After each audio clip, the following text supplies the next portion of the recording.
నేటి పునీతులు పునీత ఎమిరెన్యాన గారు. తన ద్వారా దేవుని చేరువారిని రక్షించుటకు ఆయన చిరంజీవి అయి ఉన్నాడు. గురువారం, జనవరి 23, 2025.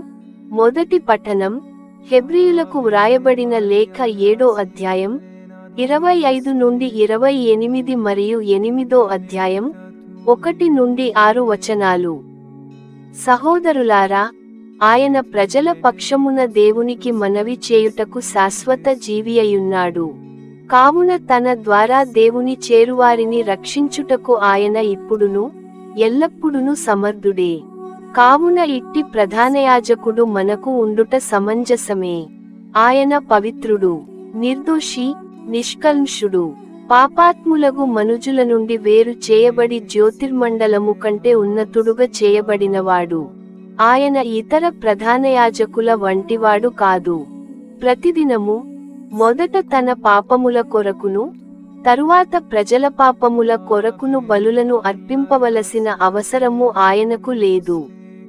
తనను తాను అర్పించుకొనినప్పుడు ఒకే ఒక బలిగా శాశ్వతముగా అర్పించుకొనెను. మోషే చట్టము బలహీనులగు వ్యక్తులను ప్రధాన యాజకులుగా నియమించును. ఆ చట్టమునకు తదుపరి కాలమున వచ్చిన దేవుని ప్రమాణ వాక్కు సర్వదా సంపూర్ణుడుగా చేయబడిన దైవపుత్రుని నియమించెను. మనము చెప్పుచున్న విషయసారాంశమిది. పరలోకమున సర్వేశ్వరుని సింహాసనమునకు కుడి ప్రక్కన కూర్చుండి ఉండెడి ప్రధానయాజకుని మనము పొందియున్నాము. ఆయన పరమ పవిత్రమగు, అనగా మానవనిర్మితము కాని దేవునిచే ఏర్పరుపబడిన నిజమైన గుడారమున ప్రధానయాజకుడుగా ఉండును.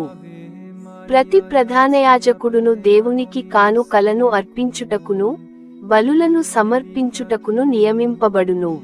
కనుకనే మన ప్రధానయాజకుడు సమర్పించుటకును ఏదియో ఒకటి ఉండవలెను. ఆయన ఇంకను భూమియందే ఉన్నచో యూదుల నిబంధనలననుసరించి కానుకలను అర్పించు యాజకులు ఉన్నారు కనుక ఆయన యాజకుడే కాకపోయి ఉండును. యాజకులుగా వారు చేయుపని యథార్థముగా పరలోకమందుండు దానికి కేవలము అనుకరణమును ఛాయామాత్రమునై ఉన్నది. మోషే గుడారమును నిర్మించునప్పుడు పర్వతముపై నీకు ప్రదర్శింపబడిన మాదిరిగా అన్ని అమర్చబడునట్లు జాగ్రత్తపడుము అని దేవుడాతనితో చెప్పెను.